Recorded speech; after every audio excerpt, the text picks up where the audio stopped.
पितामह भीष्म का देहत्याग। भीष्म जब महाभारत युद्ध के 10वें दिन घायल होकर गिर पड़े तो उस समय सूर्य दक्षिणायन था, इसलिए वे परलोक नहीं जाना चाहते थे।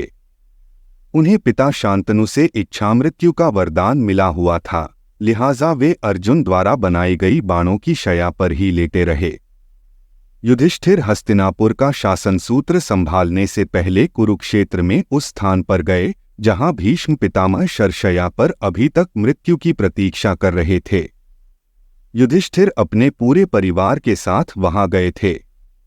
युद्ध के वक्त तीरों के प्रहार से भीष्म पूरी तरह घायल हो गए थे, लेकिन भीष्म पितामह इच्छा मृत्यु के कारण जीवित रहे और बाणशय्या पर विश्राम करते रहे। पवित्र गीता में भगवान श्री कृष्ण जी कहते हैं कि जो व्यक्ति सूर्य के उत्तरायण में दिन के उजाले में शुक्ल पक्ष में अपने प्राण त्यागता है, वह सत्य व्यक्ति पुनः मृत्यु भवन में लौटकर नहीं आता है। पितामह भीष्म ने युधिष्ठिर को राज्य और धर्म का मर्म समझाया।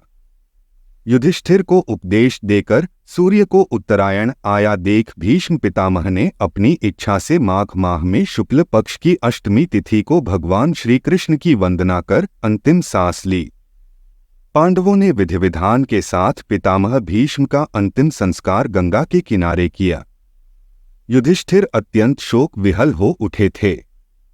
धृतराष्ट्र ने उन्हें सांत्वना दी, पुत्र, शोक न करो, तुमने तो क्षत्रियोचित धर्म का पालन किया है और विजय प्राप्त की है।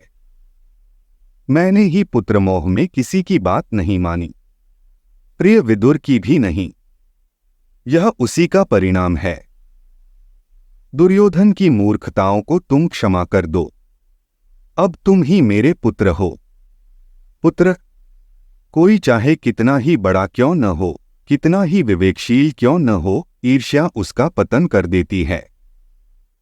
ईर्ष्या से ही वह अपमानित होता है और ईर्ष्या से ही वह नष्ट हो जाता है। अपनी बात कहकर धृतराष्ट्र ने युधिष्ठिर को अपने हृदय से लगा लिया। सभी हस्तिनापुर लौट आए।